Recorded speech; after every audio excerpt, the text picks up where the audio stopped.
오늘 말씀은 의인의 길과 악인의 길이 있다라는 말씀이지요. 제목도 의인과 악인의 길이 있습니다 이렇게 되어 있는데, 이 사람마다 가는 길이 있겠습니다. 어떤 길을 가느냐에 따라서 우리 삶이 달라진다, 뻔한 얘기죠. 그런데 의인과 악인은 정반대의 길을 갑니다. 어떤 일을 행하기 전에 의인은 항상 하나님의 말씀을 묵상하고 하나님이 무엇을 원하실까 이걸 생각합니다. 그게 의인의 길입니다. 악인의 길은 먼저 자신이 행하기 전에 이걸 하면 내게 얼마나 유익할까, 이 유익을 먼저 생각을 합니다. 그래서 하나님의 말씀에 마음을 열어놓은 사람, 이 사람은 의인. 하나님의 마음, 말씀에 마음을 열지 않는 사람, 악인, 이렇게 간단하게 정리를 해볼 수도 있겠죠. 그러니까 말씀은 이 선악과 진리를 구별할 수 있는 기준이 되는 것이기 때문에 의인은 항상 이 말씀을 향해서 마음문을 열어놓고 있는 사람이다.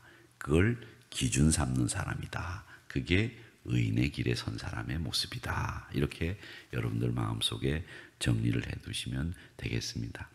이렇게 의인과 악인은 대조적인데, 그 악인은 어떤 사람이냐? 쫓아오는 사람이 없는데도 늘 도망 다닌다는 거죠. 그게 악인의 길이다. 늘 마음에 조바심이 있고 죄책이 있으니까 사람이 쫓아오는 것 같단 말이죠. 뭘 잘못하면 경찰차가 있어도 가슴이 뜨끔하지요. 그런데 뭘 잘못하지 않으면 경찰차가 있건 누가 있건 상관없이 담대하단 말이죠. 그 담대한 모습을 사자같이 담대하다, 그렇게 이야기를 합니다. 그러면서 또 한 나라에 악이 횡행하게 되면 반란이 일어나기 마련인데, 2절은 문자적으로 나라를 반란 일으키는, 즉 주권자가 많고, 즉 내가 이 나라의 주인이다 이렇게 생각하는 사람들이 많고, 명철과 지식이 있는 사람에 의해서 그 나라가 오래 지속되는 거지, 이 나라가 내 거다 생각하는 사람들이 많은 사람들은 나라를 오랫동안 잘 지속시키지 못한다라는 얘기를 합니다. 그래서 이 나라가 안정적으로 가는 데에는 항상 통찰력을 가지고 계신 분들, 또 깊이 있는 이해를 가지고 지식을 가지고 지혜로운 사람들이 이 나라를 유지하고 그 나라를 이끌면 그 나라가 안정적이고 평화의 가치를 늘 강조하면서 많은 사람들이 번영을 누리며 살게 된다라는 겁니다. 그런 반면에 권력에 집중해가지고 다툼하고 그 권력을 위해서 그냥 골머리를 앓고 이러면 항상 나라가 시끌벅글 하게 됐다라고 하는 것을 이야기합니다. 그러면서 3절에 보니까 뭐라고 얘기하느냐면, 율법을 버린 자는 악인을 칭찬하나. 이게 악인의 길에 들어선 사람들은 악인의 길에 들어선 사람들끼리 서로 칭찬하고 서로 잘했다고 이야기를 한다는 겁니다. 그러면서 가난한 자를 학대하는 가난한 자는 곡식을 남기지 않는 폭우와 같이, 가난한 자를 학대하는 사람이 누구냐? 가난한 자가 학대한다는 겁니다. 여러분 그거 아십니까? 여성의 인권을 가장 무시하는 분이 누군지 아십니까? 여성이에요. 그래서 이 가난한 사람을 제일 무시하는 사람이 가난한 사람이다라는 것을 오늘 이 말씀에서 얘기를 합니다. 그러니까 자기도 그런 처지에 있는데 다른 사람을 탓한단 말이죠. 자기도 그런 처지에 있는데 남 탓해요. 그리고 그 사람 잘못됐다고 얘기를 하는 거. 그게 우리 인간이 가지고 있는 가장 나쁜 죄악의 모습인데, 옛날 서당에 혀가 짧은 선생님이 계셨습니다. 이분이 혀가 짧아서 바람 그러면 바담 이렇게 발음을 해요. 이제 스승이 이제 그날은 이제 문제가 생겼어요. 바람풍을 배우는 날인데, 바람풍 이렇게 이제 얘기를 하면 이제 학생들이 따라 해야 되잖아요. 바람풍 이렇게 배워야 되고 따라 해야 되는데, 이 선생님이 이 혀가 짧으니까 바람풍 하지를 못하고 바담풍 이렇게 읽었어요. 그러니까 애들도 바담풍 이렇게 따라 읽었습니다. 그러니까 선생님이 뭐라고 그러셨냐면, 야, 바람풍이 아니라 바람풍이지 왜 자꾸 바람풍이라고 하냐. 그러니까 선생님이 그렇게 얘기 안 웃기죠? 네, 저도 안 웃겨요. 근데 들어보세요. 바람풍인데 왜 자꾸 바람풍이라고 하냐.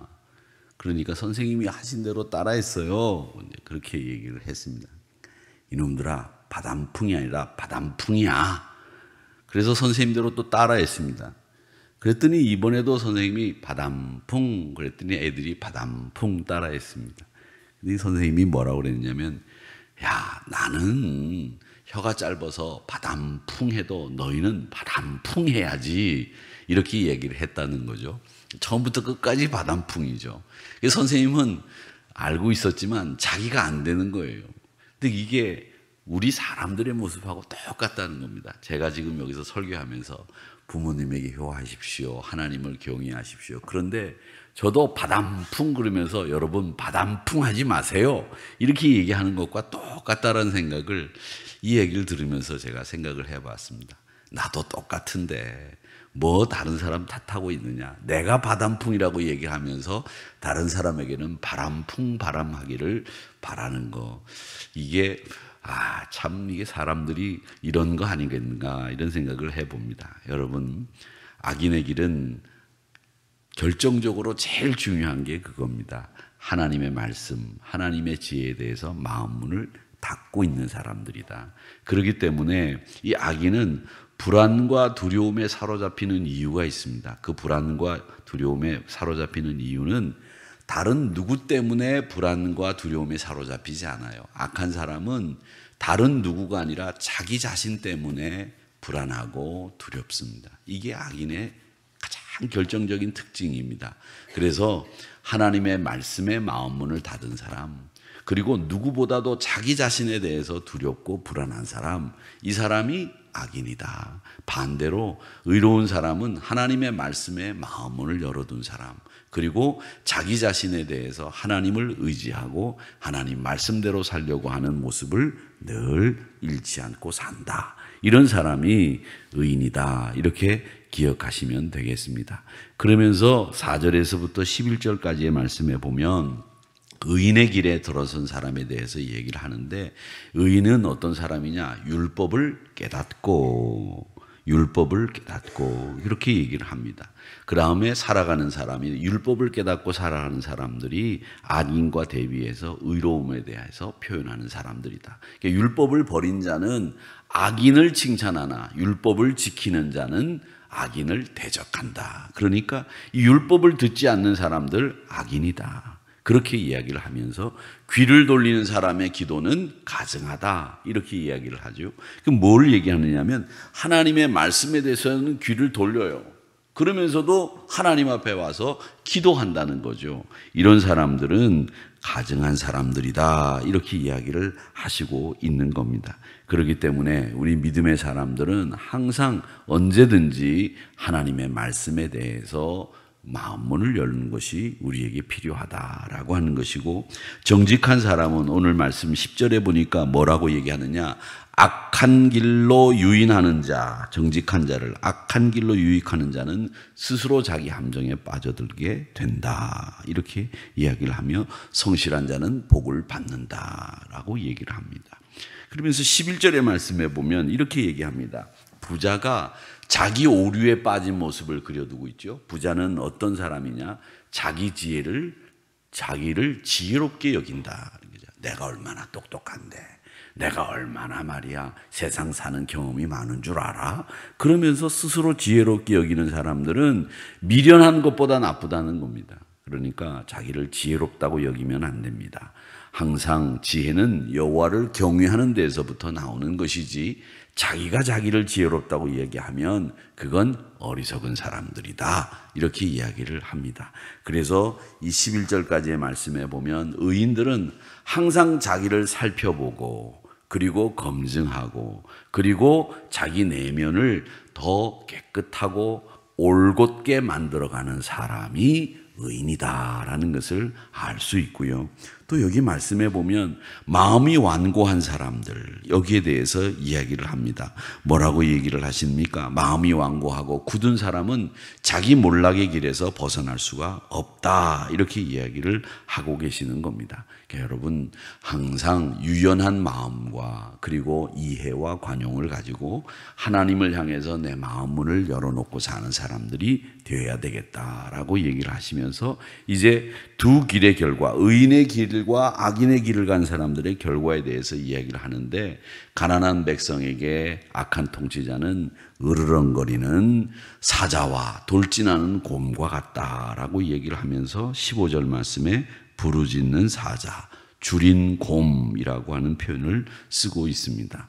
이렇게 지도자가 다른 사람을 착취하고 강요할 때는 이런 일들이 생기게 된다라고 말씀을 하시고, 살아있는 자의 피를 강탈하는 자는 사람을 구덩이로 미끄러뜨리게 된다라고 말씀을 합니다. 그러니까 온전한 사람의 삶은 늘 구원으로, 삐뚤어지고 부정직한 사람의 삶은 몰락으로 가게 된다라는 이야기를 하시고 있습니다. 이게 도덕적으로 올바른 이상적인 길을 우리에게 이야기하고 있는데, 여러분, 이 이상적인 길은요, 항상 남의 편에서 생각하는 사람들이다라는 것을 우리가 알 수 있습니다. 우리가 참 이 믿음의 사람들 중에서 여러분들이 좋은 분들이 참 많이 계신데, 제가 늘 항상 이렇게 존경하는 분이 한 분 계신데, 그분이 지금 돌아가셨지만 장기려 박사입니다. 이분은 가장 유명한 일화가 하나 있죠. 이 장기려 박사가 청십자 협동조합을 만드셨어요. 그러니까 이 청십자 협동조합이 사실은 우리나라의 그 농협이 이렇게 생겨서 특별하게 이렇게 농업, 어업, 이런 임업, 이런 분들이 이제 협동조합을 만들기 이전에 협동조합을 만드신 분이시고, 또 청십자 보험이라고 하는 걸 만들어서 우리나라가 의료보험이 만들어지기 전에 이미 이 보험제도를 사적으로 만드셔서 어려운 분들을 도와주셨던 분이 장기려 박사입니다. 또 이분이 유명하죠. 이북에 부인을 두고 내려오셔서 이 한국에 이제 휴전선이 그어지면서 내려오셔서 평생 그 부인을 그리워하시면서 혼자 사시다가 돌아가신 분으로 유명한데, 그 일화가 여러 가지가 있습니다. 그 일화가 여러 가지가 있는 중에 그 중에 한 분이, 이제 하나가 농부가, 이분이 이제 이 발이 부러져 가지고 병원에 입원을 했는데, 이 양반이 돈이 없어요. 퇴원을 하려면 이제 치료비 같은 것을 다 내고 이제 퇴원을 해야 되지 않습니까? 근데 돈이 없습니다. 그러니까 이 장기려 박사가 저녁에 혼자 조용히 그 농부에게 가서 이제 얘기를 합니다. 치료비를 내고 빨리 퇴원하셔야 되지 않겠습니까? 이제 그렇게 얘기했더니, 이 선생님, 이제 5월 모내기를 해야 되는데 제가 빨리 논으로 가서 모내기를 해야 돈을 벌어서 이 치료비를 갚지, 제가 치료비가 없습니다. 그렇게 얘기를 했더니 장기려 박사가 오늘 저녁에 제가 병원 뒷문을 열어둘 테니까 그쪽으로 오늘 저녁에 도망가십시오. 그렇게 얘기를 했어요. 그래가지고 이 농부가 저녁 때 정말 그러는가 봤더니 장기려 박사가 저녁에 나와가지고 다들 퇴근하고 없는데 저녁에 비상구문을 딱 닫고 기다리고 있더라는 거예요. 그래서 농부가 그 뒷문으로 해서 도망을 갔습니다. 아침에 일어나 보니까 치료비를 내야 되는 사람이 도망가고 없는 거예요. 그러니까 난리가 났어요. 그랬더니 장기려 박사가, 야, 그 사람 내가 도망치게 했다, 그렇게 얘기를 했다는 거 아닙니까? 근데 그 농부가 그냥 도망가고 말았으면 그냥 이 얘기가 여기서 끝나는데, 열심히 벌어가지고 매년씩 이렇게 치료비를 갚아가지고 그 양반이 끝까지 치료비를 잘 갚았다는 얘기가 있습니다. 여러분, 장기려 박사가 그렇게 믿음의 길에서 늘 많은 사람들에게 본이 되는 그런 삶을 살았던 까닭은 그가 그리스도 예수 안에 있었기 때문이고요, 믿음 안에서 살았기 때문이고, 오늘 이 의인의 길을 걸었던 우리의 대표적인 모범적인 사례가 그분이다라는 생각이 언뜻 오늘 이 설교를 쭉 준비하면서 생각이 들어서 여러분들에게 소개를 합니다. 우리가 지금은 뭐 도망가게 하고 이런 일은 없겠지만 그분은 그 사람의 형편을 알고 그 사람에게 다시 한번 기회를 줬다는 거죠. 치료비를 갚을 수 있는 기회. 그 사람을 묶어둔다고 하면 결국 돈을 빌려서 돈을 꾸어서 치료비를 낼 수는 있겠지만 돈을 빌려줄 사람이 누가 있겠으며 돈을 낼 방법이 뭐가 있겠습니까? 그러니까 그 사람에게 돈을 낼 수 있는 방도를 찾아준 것이고 기회를 준 것이고 다시 한번 우리가 하나님 안에서 믿음으로 사는 사람들이 신뢰를 보여준 그런 모습이 바로 뒷문을 열어준 사건이었다. 저는 그렇게 생각을 합니다. 그러니까 장기려 박사는 사람을 믿어주는 사람이었다라는 거죠. 그렇게 의인은 사람은 믿어주고 하나님은 경외하고 하나님의 말씀에 대해서는 마음문을 여는 사람, 이런 사람이 의인의 길을 가는 사람이다. 이렇게 생각을 합니다. 그러니까 지혜자는 하나님과 사람 앞에 다 모두 인정받는 사람, 하나님이 약속하신 복이 그 집에, 그 길에 가득하고 흔들리지 않는 사람, 그 사람이 의인의 길을 가는 사람이다 생각을 합니다. 우리 사랑하는 성도 여러분, 오늘 이 아침 시간에 이런 말씀들을 통해서 여러분들도 의인의 길을 가시되 하나님의 사랑이, 하나님의 약속하신 복이 여러분의 가는 길 위에 가득하시기를 축복합니다. 그리고 흔들리지 않는 믿음의 길에서 승리하시기를 축복합니다.